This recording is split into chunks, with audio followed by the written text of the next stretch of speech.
Hi friends, ఈరోజు చికెన్తో నేను గుడాలు శనగలు ఉడకబెట్టి మంచిగా గుడాలు చేసినండి. దాంతో ఇప్పుడు చికెన్ వేసి నేను ఫ్రై చేస్తాను.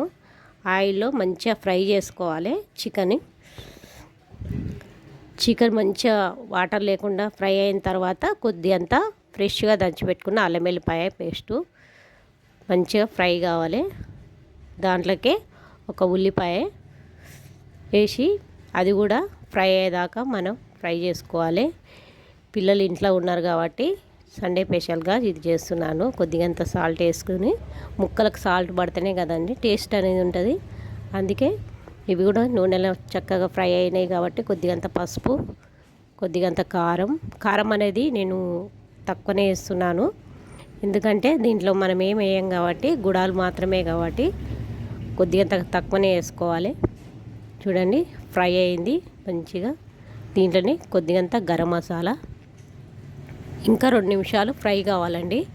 ఫ్రై అయిన తర్వాత మనం ఉడకబెట్టుకున్న గుడాలు ఉన్నాయి కదా, అవి మనం ఫ్రై చేసుకోవాలి. అవి కూడా అందులో వేసుకొని దీంట్లోనే మనం కొత్తిమీర, పుదీనా కూడా చిన్న చిన్న ముక్కలుగా కట్ చేసి అవి కూడా దీంట్లోనే వేసుకొని ఫ్రై చేసుకోవాలండి. చూడండి, ఇవి చాలా టేస్ట్ బాగుంటాయి. కానీ ఫంక్షన్లలో కూడా చాలామంది పెడతారు. ఇలా మీరు చేసుకోండి, మీ పిల్లలకు పెట్టండి, సూపర్ టేస్ట్ ఉంటుంది.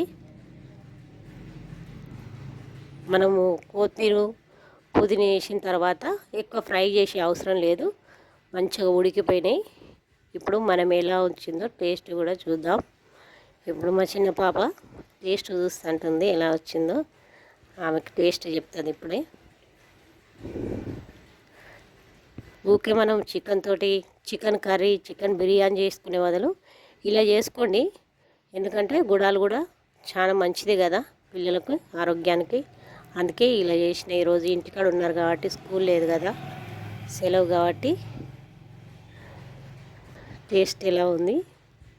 సూపర్ టేస్ట్ ఉందంట అండి. మీరు కూడా సబ్స్క్రైబ్ చేయండి, లైక్ చేయండి, షేర్ చేయండి.